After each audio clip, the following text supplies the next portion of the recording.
There's one of 4 in the United States, and we cover 13 states. It's based here at Whatcom Community College, and I'm also a professor in the program. And then Dr. David Bover is an associate dean at the College of Sciences and Technology at Western Washington University. And together, we have been working to come up with a degree pathway for students into cybersecurity baccalaureate. So I just kind of covered this, but Whatcom is also a Center of Academic Excellence from the Department of Homeland Security and the NSA. We just recertified this designation, and there were about 32 community colleges in the country that had this designation. Under the new one, as far as I know, there's only 2, us and Prince George's Community College on the East Coast. There will be more coming along, though. And we're also the lead institution for CyberWatch West, and our school has been participating in the National Collegiate Cyber Defense Competition since 2007. Okay, so you've already heard this morning about the different aspects of cybersecurity, and the reason we developed this degree is that really, people that are working in this field need a combination of applied skills and in-depth knowledge. At the community college, all of our courses are hands-on, and when they graduate with a 2-year degree, they're very well qualified for the workforce. Many jobs now require a bachelor's degree also, and so they can learn their applied skills at the community college and the in-depth knowledge at the university. So we got a grant from the National Science Foundation, and the point of the grant was to develop an Associate of Applied Science.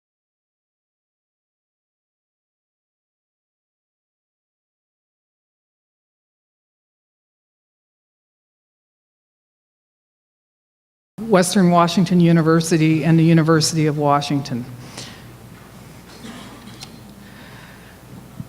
So, under this agreement that we have with Western, the majority of the applied credits transfer to Western. This was not the case prior to this agreement. And so what we'll end up with is students graduating from Western that are really strong on the applied skills. In other words, they're used to configuring things and setting up servers and things like that, but they also have very in-depth knowledge about what they're doing. So this is kind of just a sample educational pathway to Western. Students can come in and complete just part of a degree or a certificate.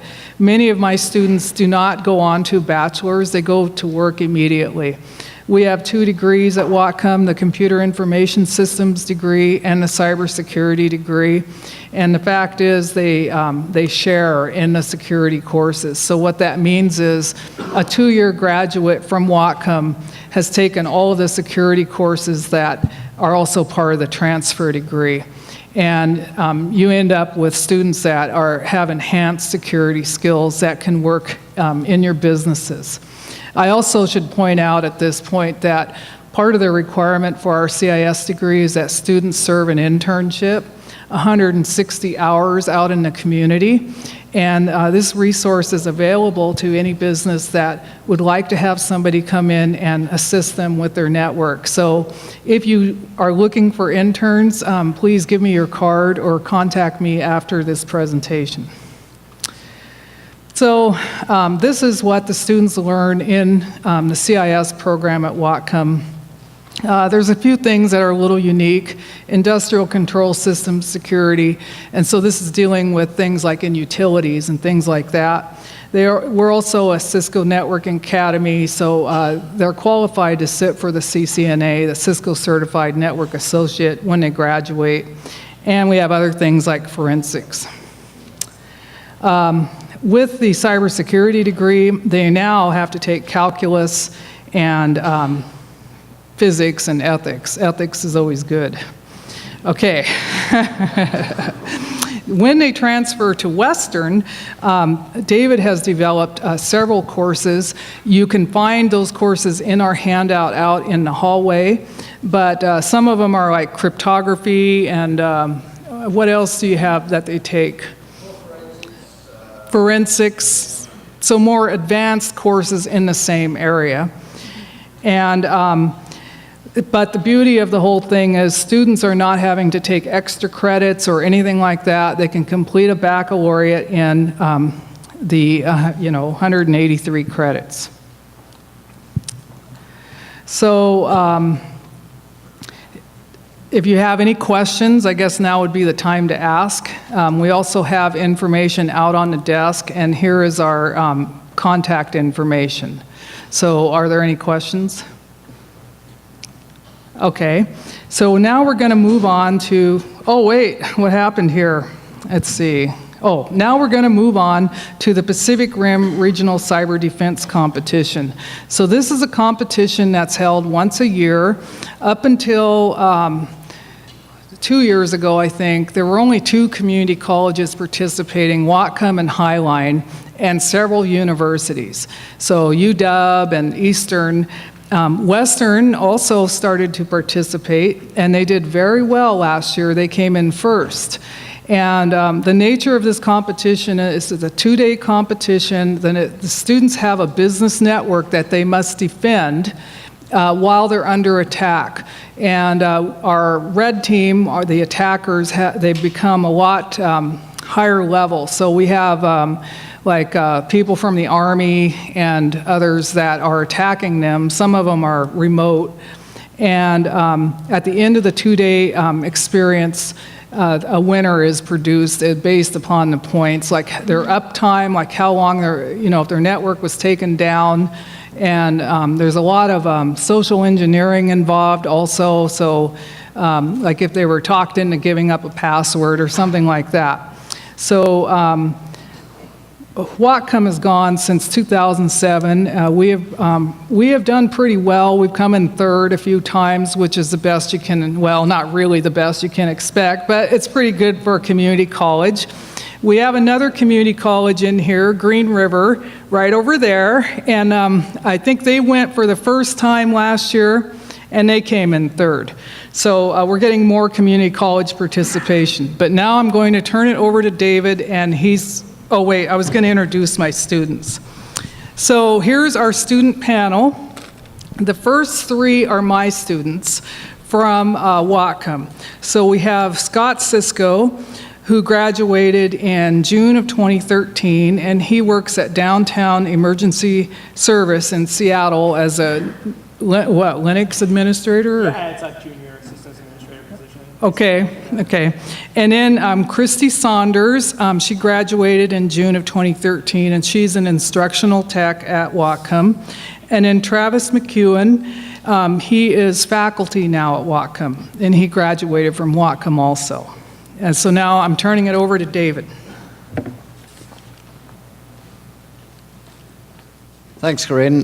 Just want to introduce the 4 students, in one case graduate from Western Washington University. Joe Bialek is the first one there. Joe was our team captain back in, I think it was 2011, when we put our first team together. On very short notice, we managed to scrape together a team. We managed to pull together 8 people. And Joe was very instrumental in training the team, and they came in a very close second behind the University of Washington, who not only won the regional competition, but they went on to win the national competition. So we were amazed at the performance of our team with very little preparation. Joe graduated in December 2011, I think, and took a job with Microsoft. He was doing initially pen testing on Office 365 and loving every minute of it. I'm told at work he had a grin on his face all day. He is now working for, let me get the acronym right, is it MSRC, Joe? I got it, yeah. So he's looking at zero-day exploits, and it's his job to take a zero-day exploit, figure out what it's doing, and just totally analyze it. Next to Joe, we have 3 members of our current team. This is the team that went to the national championships. When was that, guys? It was May, somewhere around there? Yeah. So first off is Aaron Griffin. Aaron is our team leader. He was co-captain of the team that we sent last time, and he's now the leader and inspiration for the team, and helps with he instigates a lot of the training that our students do. Then we have Curtis Fielding. Yep. Curtis is, oh, Michael, sorry. Oops. And we have Jimmy Collins, also a member of our current team. So the idea here is that they would really love to tell you about the experience they have with these teams, and we're open to questions from you.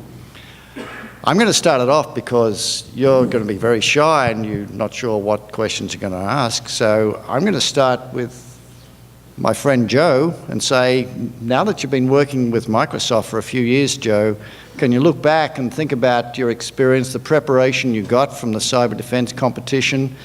How much has that helped you in your career? How well has it prepared you for the profession in computer security? All right. Okay, yeah, it sounds like this is working.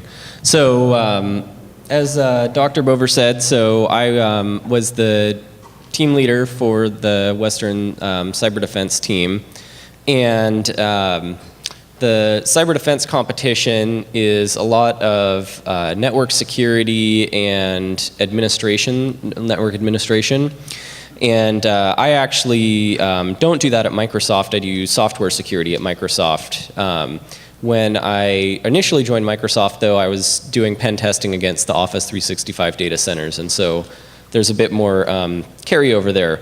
So, you know, for students in particular, one of the really great things about CCDC, no matter what you decide to actually go into, you know, whether it's network defense or some other thing, is that it shows employers that you're really interested in security because you're taking a lot of time out of your life to go and, you know, participate in a security club after work, or, you know, after school, and maybe you have a job also. So I think that's really good. But also, you know, even if you end up doing software security like what I'm doing, something like a very important skill to have is to know how people actually use your software. And so, you know, if you have someone and all they've ever done is software security, they don't really understand, okay, how do people use Windows or SharePoint or, you know, whatever? Like, how do they configure it? What does it typically look like? And it turns out that's actually a really important skill to have when you're trying to triage bugs and decide, you know, is this bug something that we're going to fix, or is it something that, you know, doesn't really matter? So in that regard, CCDC is also really helpful because CCDC and just having network defense and network attack knowledge, because you kind of have a lot of background knowledge as to like the context that an attacker would care about a specific type of issue, because you know how people actually set up their networks.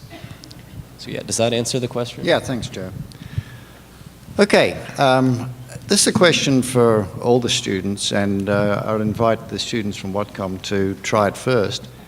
In the security contests, what was the most difficult problem that came up? I can field this one. And actually, it's kind of a funny one.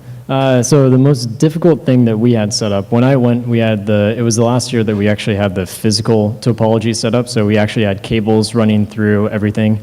The biggest issue that we had was layer 1 issue.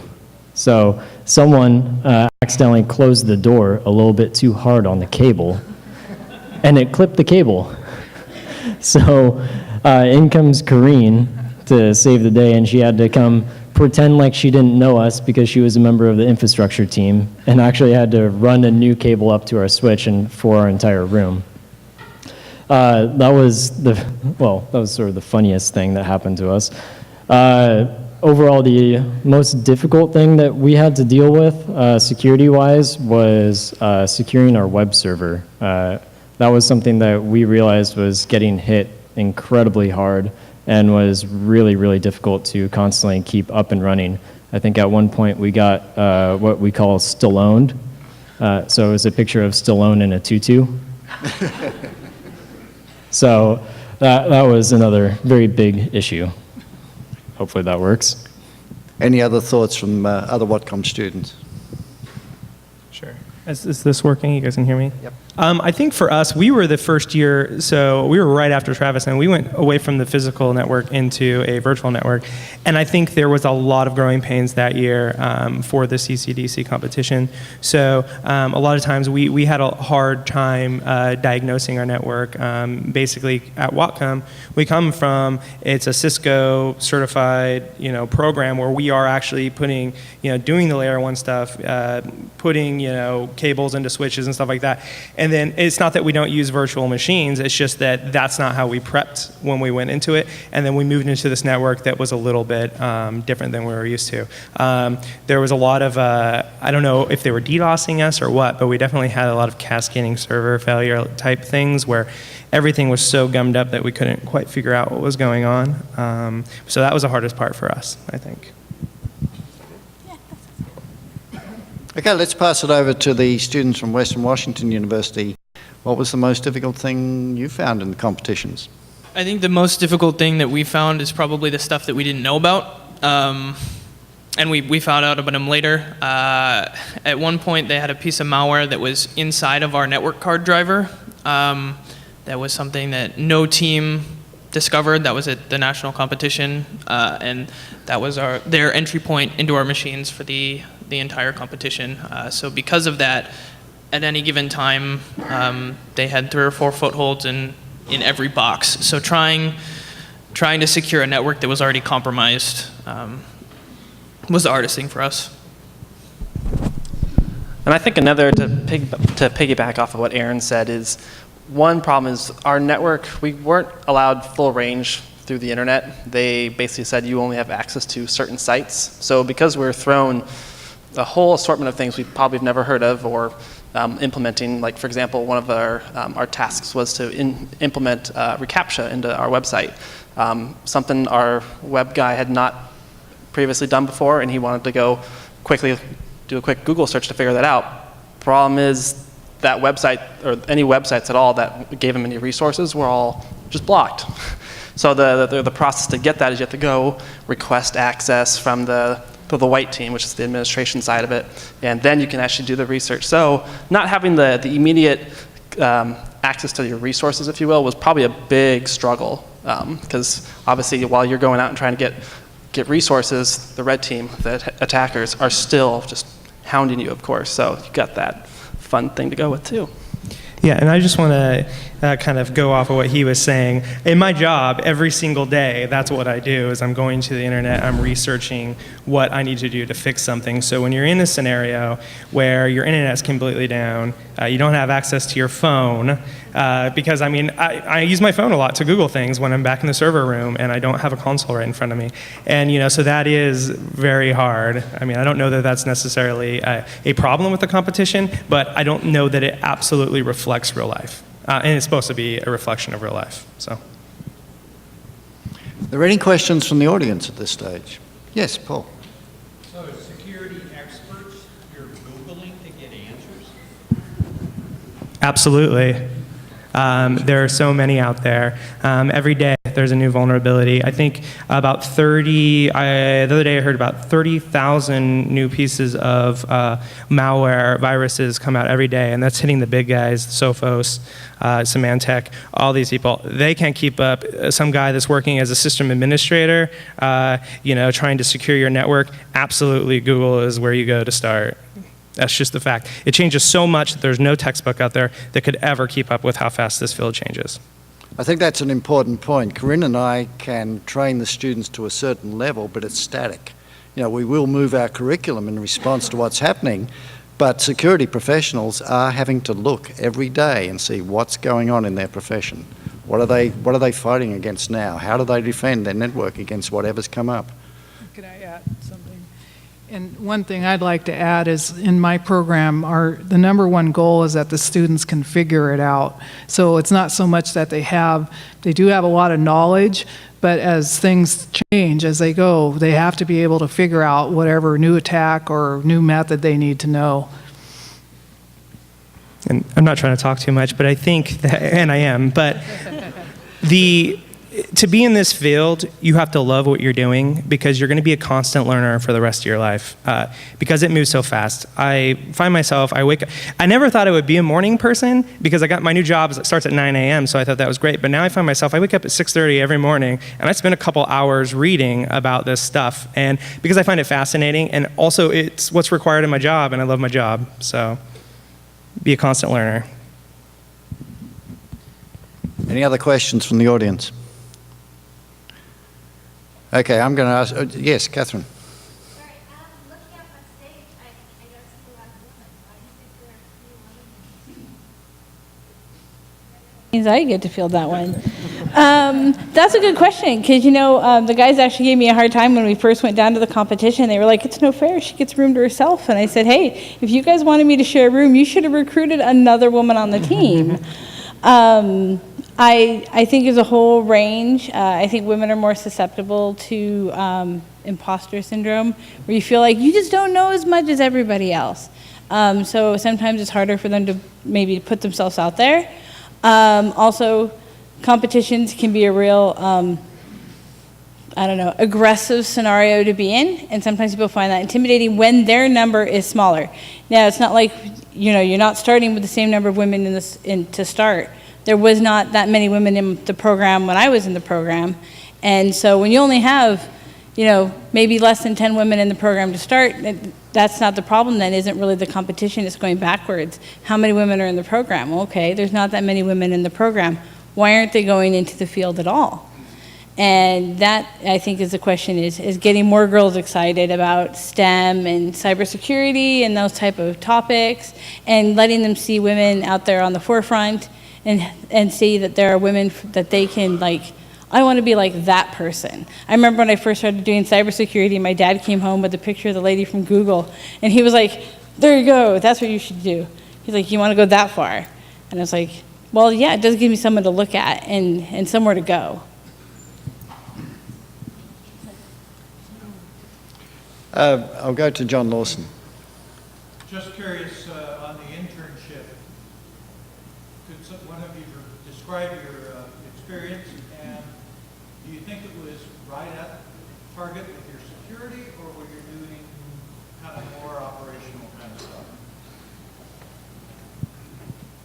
What internship are we talking about? Yeah. Are we talking about the Whatcom program internship? Wait, if we're talking about Whatcom program, I did an internship at SPIE. They were very nice and awesome, wonderful people. And I think for mine, it was nice and enlightening to be able to see things that's not just in a book.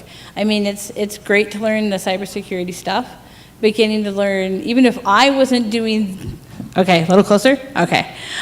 Even though I wasn't doing the cybersecurity role, that was in my mind. I did my stuff with help desk folks, and I was working a lot with looking at the malware and that kind of stuff I was running around and fixing that kind of stuff that was in their system. But it's nice to see the operational practices and see how practical or impractical certain ideas you get are when you get to see it in practice. I want to say, as far as maybe not so much about the internship, but when I stepped into my current role as a junior systems administrator, there was no network security whatsoever. In my, there's about 500 people, or about $36 million a year nonprofit that works downtown, and there was not that position. There still isn't that position, but I'm that guy. So I've created that position. I mean, I feel like these programs train us. I mean, everybody hears about Facebook and all these big companies and stuff like that. Yeah, they got all these, great people coming in, but there's a lot of these smaller, agencies, nonprofits that have no idea. I mean, when I was patching the Heartbleed vulnerability or even the Shell Shock vulnerability, I could have been like a madman running down the hall screaming, and people thinks I'm crazy, and no one seemed to care, even people on my own team, because they'd never been through the same training that I had been. I feel like these programs at Western and here, we step into maybe a role that we're not hired into, but we carry that security mentality forward, and it almost becomes like a religion for the people that come out of this, which I think a lot of people need to have in the future if you're ever reading about these vulnerabilities and just these things. I mean, anybody can, if they sit there long enough, they can get into your network, but what you got to understand is that people can get into your network, but you need to be able to confine it and get them out and fix the issue. Let's take one more. One more for Paul. Question for you, Brent. What's the percentage job placement of your graduates?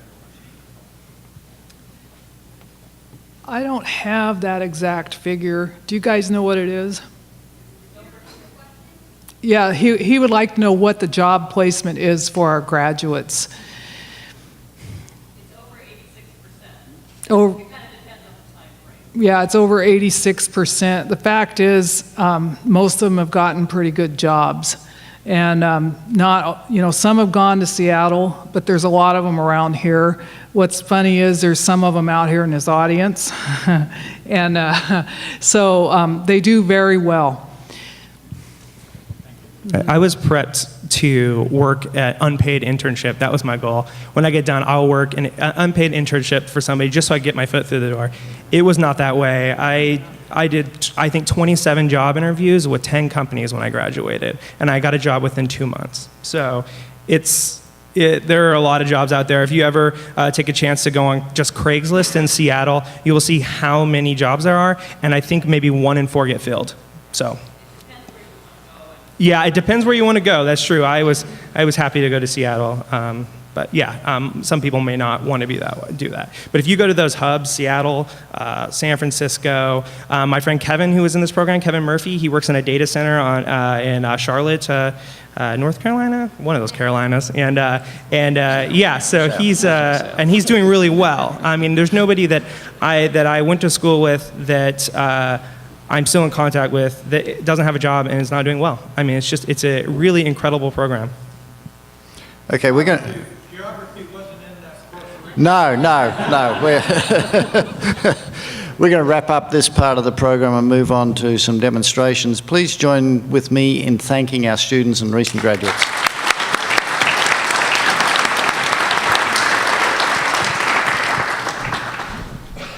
So I'm going to turn this over to Scott Cisco now, and he's going to do his Heartbleed presentation that he did to management where he works to explain how this actually works. So you ready? I am ready. Okay. Thanks. Do you need anything from me? No, I just gotta get my stuff on. I'm just gonna take a second here to set this all up. What I'm gonna do is try to do a quick slideshow, kind of to lay everything out, and then I'm actually gonna do a demonstration.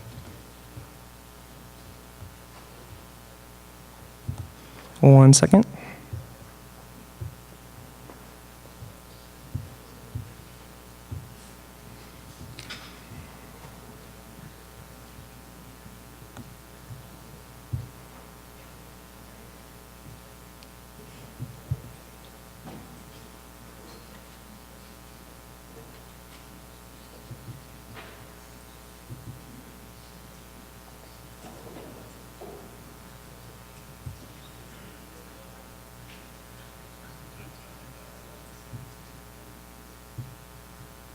Apparently, I already have this presentation open somewhere, but I can't quite locate it. There's a, it's kind of hard to see up here. This is, oh, there it is. Oh, no, that's not it. Wow. This was actually Corinne's. That's when, yeah, let's save that.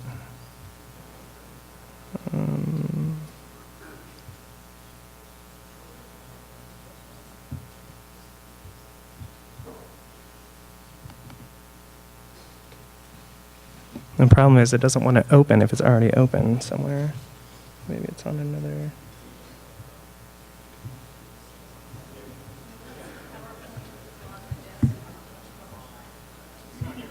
There it is. Found it. All right.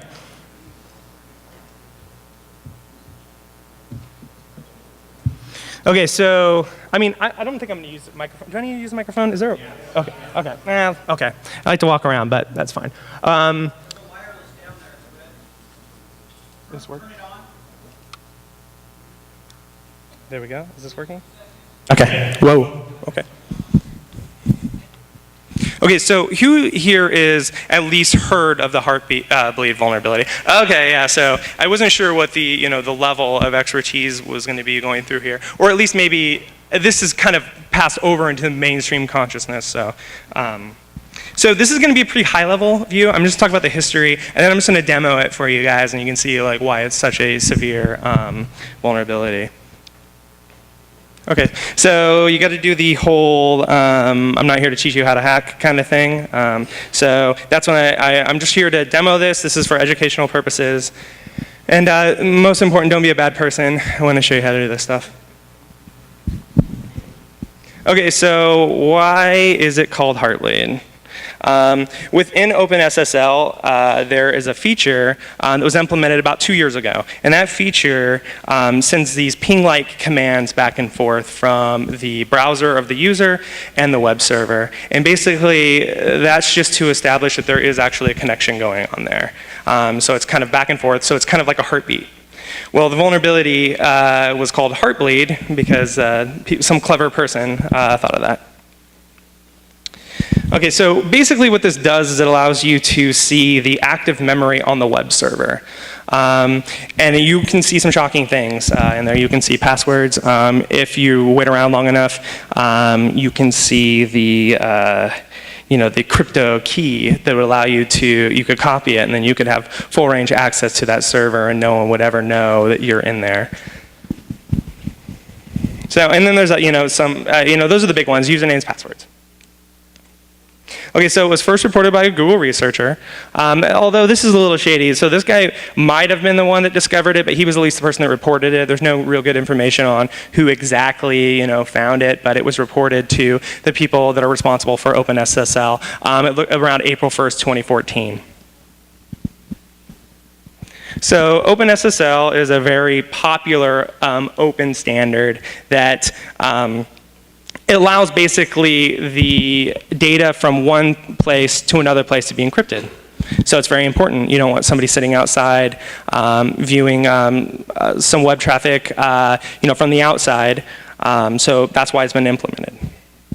And so now OpenSSL also works with IAM. It works with what else is there? IAM, email, VPNs, but what was hit hardest was web servers, because that was the easiest way to get into a network. So people were able to view that information that way easier, because you could just be sitting at home, and I'm going to show you, and you could just send an exploit that way, and then you could just see the stuff on the server. So to start, there was about 6,000 web servers vulnerable, day one. Of the top 100 websites, 44 of them were affected. Now that's astonishing. That is a high number. However, what is really great is within 24 hours, only 5 of those websites were left, and 0 after 48. And that's 0 out of the top 500 websites. So that's a quick response.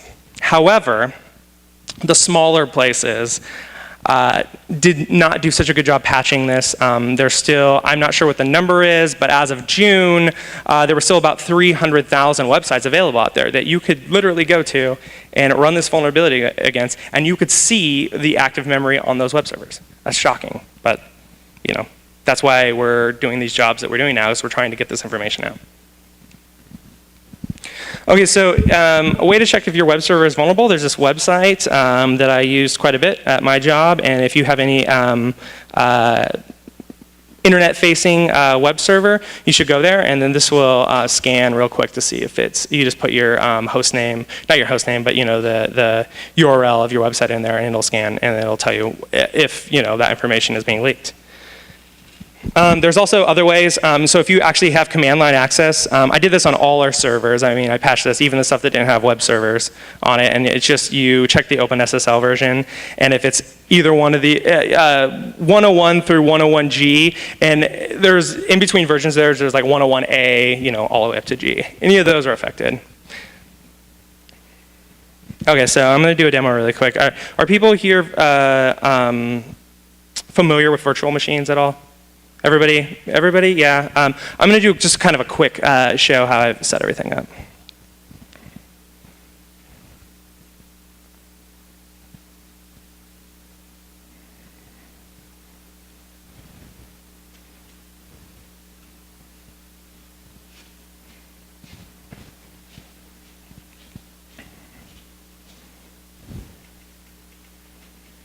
Oh yeah, one second. I gotta get this. this is going.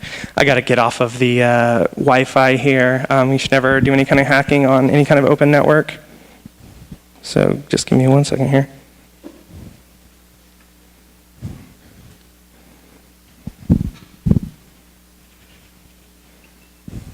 I'm moving over to my phone as the router. It's amazing what these things can do these days. Oop, that's not good. 1 second.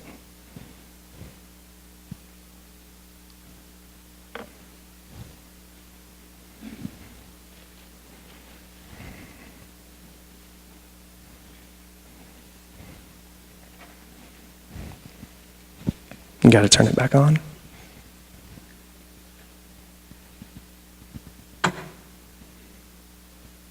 So while that's connecting, I'm going to show you kind of what's going on here. This right here is just an Ubuntu server, and it's running a really simple WordPress that I've built that forces people to use HTTPS when they connect. That's OpenSSL. Here is the operating system I'm going to be using to attack. It's called Kali Linux. Anybody familiar with Kali? It's pretty great. It's built for penetration testing. And within there, I'm going to run a program called Metasploit, which you can see I've already ran the vulnerability. And I'm going to show you how to run it. So, okay, we should be up and ready. Okay. So the first thing I'm going to do is I'm going to use this exploit. Basically, this is Metasploit. It's a program used to launch vulnerabilities, known vulnerabilities at websites, at servers, at anything you want, Windows XP machines, to basically just try to detect if there's any kind of vulnerability. You basically run a vulnerability, and if it works, it's pretty spectacular. Okay, so I'm going to use this vulnerability. If you can see up there, it's labeled OpenSSL Heartbleed. What I'm going to do is I'm going to tell it which computer to attack, and that's the remote host right there. So 118 is the IP address of that web server that I just showed you. Okay, we've set that. Now I'm going to one more step, and now I'm going to run it.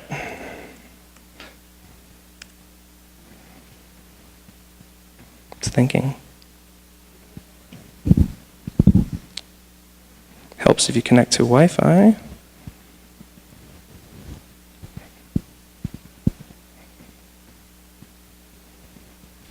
And what you're going to see is there's a bunch of random stuff in there.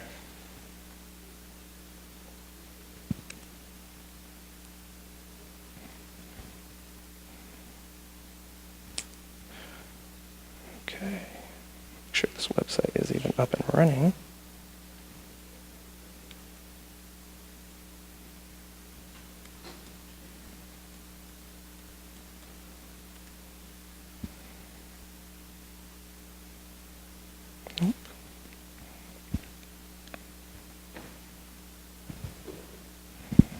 All right, let me open up another terminal here.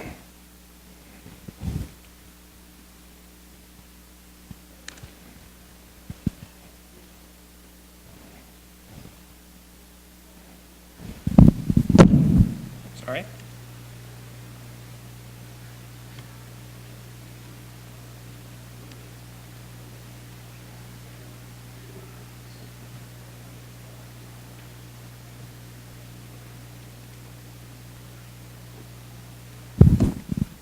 Basically, what I'm checking for here is connectivity between the two servers. A big part of my job every day, making sure things work, and they usually don't.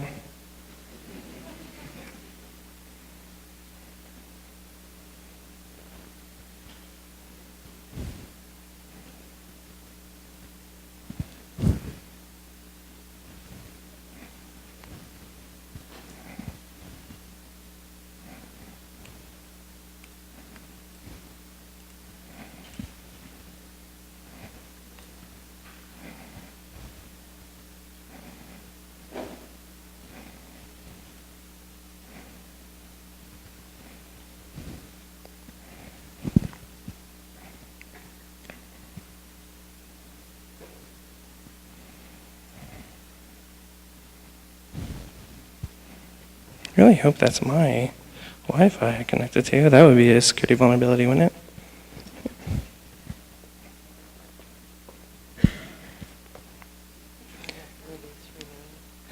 Yeah. Oh, that's probably right. Probably what's going on is I haven't released renewed the IP address on my server. So let's see that really quick. Otherwise, I've already ran it, and I can just show you guys what it looks like.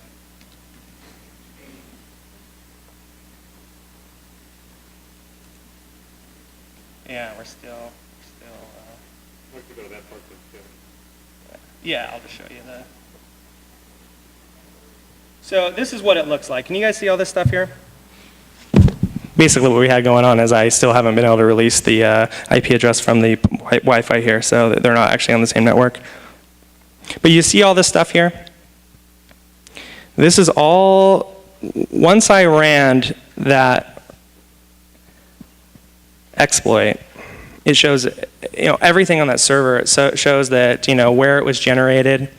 It shows my name, my email address. You shouldn't be able to see any of this stuff. And then it goes down. It shows everything that's active within everything that's active. I mean, you can see that this is a WordPress.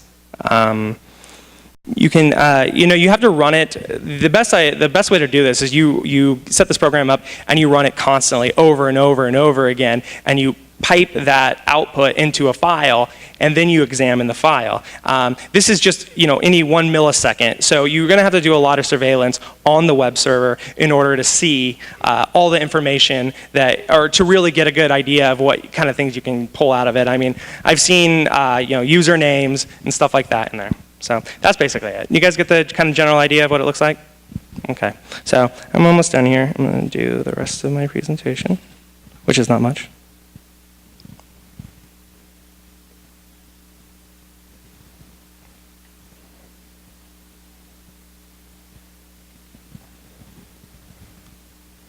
Okay, can you guys see this at all? This is kind of a really good explanation of what's going on here.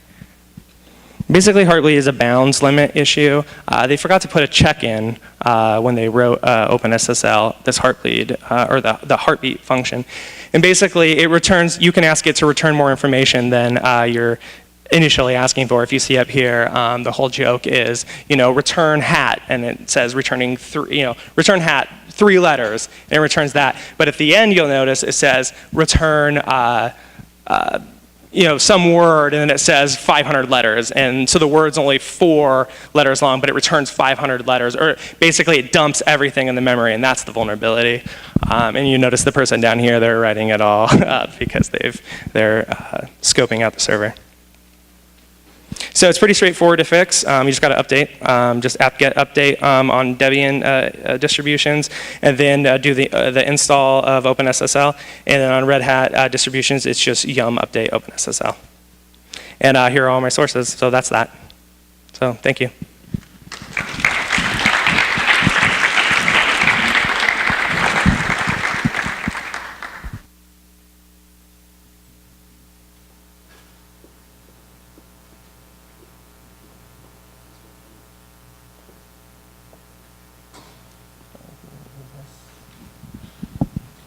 Okay, I think we're going to move on directly into the next presentation here. So we're going to have Bill come up, and Jamie, pick one up too.